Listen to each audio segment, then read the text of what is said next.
Apple Computer was established in 1976 by Ronald Wayne, Steve Wozniak, and Steve Jobs. After only 2 weeks, Wayne left the company and sold his 10% stock for $800. If it kept those 10% to this day, it would be worth over $60 billion.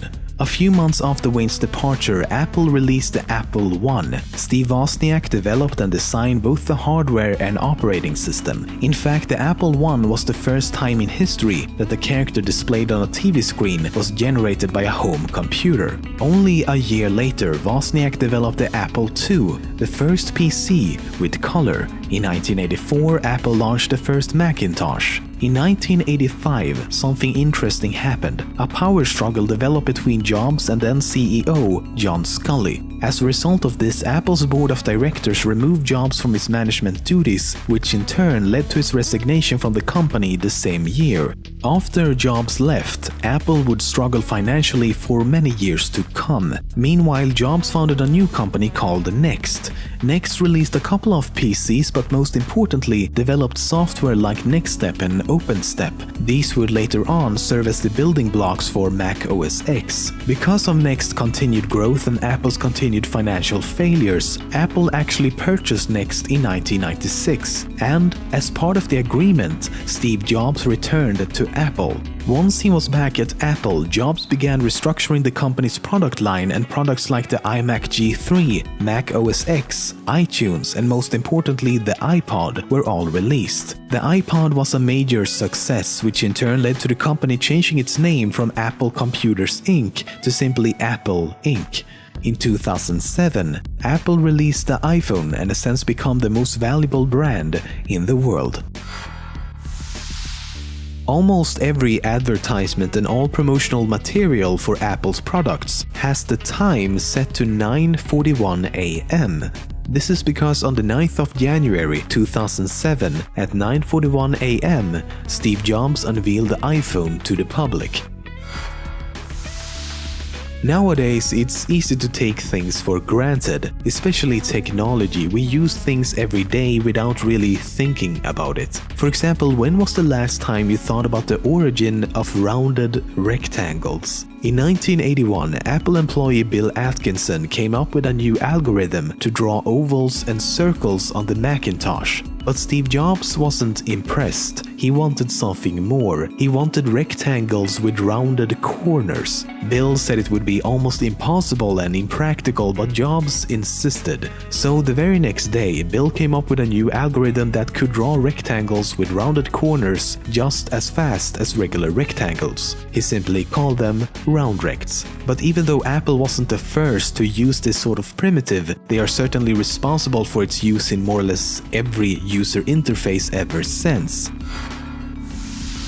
Apple fans can be a little extreme at times, and don't get me wrong, I like that sweet taste of a good apple every now and then, but I mean, there's a lot of other fruit out there. Why limit yourself to a tiny apple when you could have like a melon, right? I mean, seriously, you can't say no to a melon. Just look at that thing. Wow. Is anyone else getting weirdly turned on by this? Fans of Apple, the company, can be a little extreme. A Japanese blogger so badly wanted to have the first iPhone 6 that he started waiting outside an Apple store 7 months before the iPhone 6 was expected to be released. I say expected because at the time, the iPhone 6 hadn't even been announced yet. But he gave up pretty quickly and didn't actually sit there for the entire 7 months. Have you ever read through an entire end-user license agreement? That's a rhetorical question, and if you said yes, you're fucking lying. There is nothing in this world we agree to faster than this wall of text. But if you were to read the EULA for iTunes, which I absolutely did not do, at the very end, you'll find this clause. You also agree that you will not use these products for any purposes prohibited by the United States law, including without limitation the development, design, manufacture, or production of nuclear, missiles, or chemical or biological weapons. I'm not entirely sure how that goes along with iTunes, but yeah, it's there in case, you know. In case you should want to spend the weekend creating biological weapons with your friends and stuff, you know, like that kind of stuff. Yeah, that happens. We've all been there. When Apple first started releasing laptops, the logo on the back was always upside down, or the right side up depending on how you look at it. It was found that when a laptop had a logo facing away from the user when closed, like it is nowadays, people would attempt to open the laptop from the wrong side. But somewhere along the line they realized that most people aren't actually that dumb, so the logo was reversed.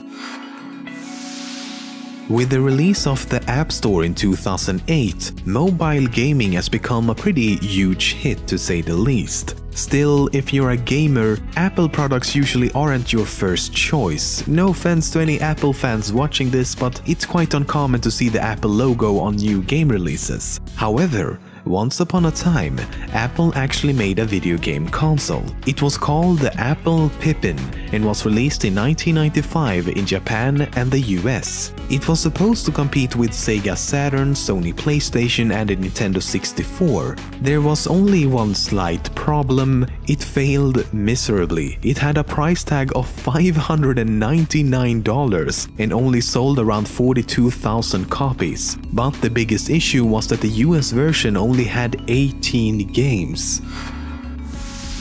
There's a lot of rumors about the Apple logo and why the company is named Apple. For example, a popular misconception is that the logo is a representation of the forbidden fruit mentioned in the Bible. The truth, however, is far more unexceptional.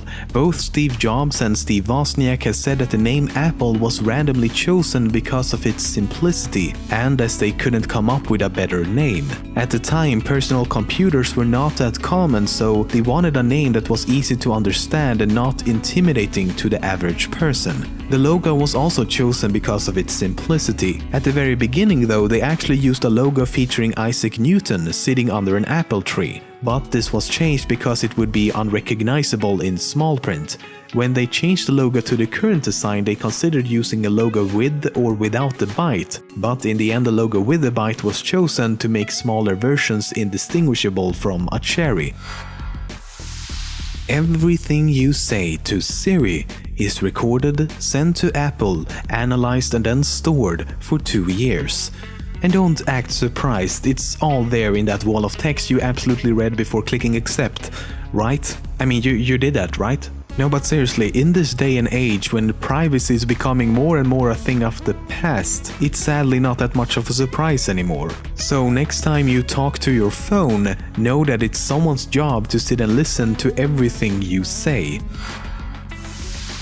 In 1987, Apple released a series of videos titled Knowledge Navigator. Let's take a quick look.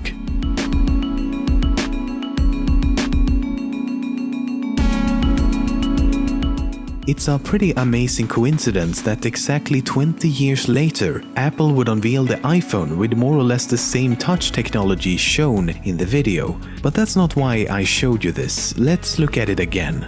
It's quite hard to see, but the calendar in the video says September 16th. Then he asks the personal assistant for a research paper from 5 years ago. There's an article about 5 years ago, Dr. Flemson or something. He published in the Journal of Earth Science of July 20 of 2006. Which turns out to be from 2006. That means the video is set to take place in September 2011. Now here's the thing. Siri, Apple's actual personal assistant, was released in October 2011, only a month after the date they predicted.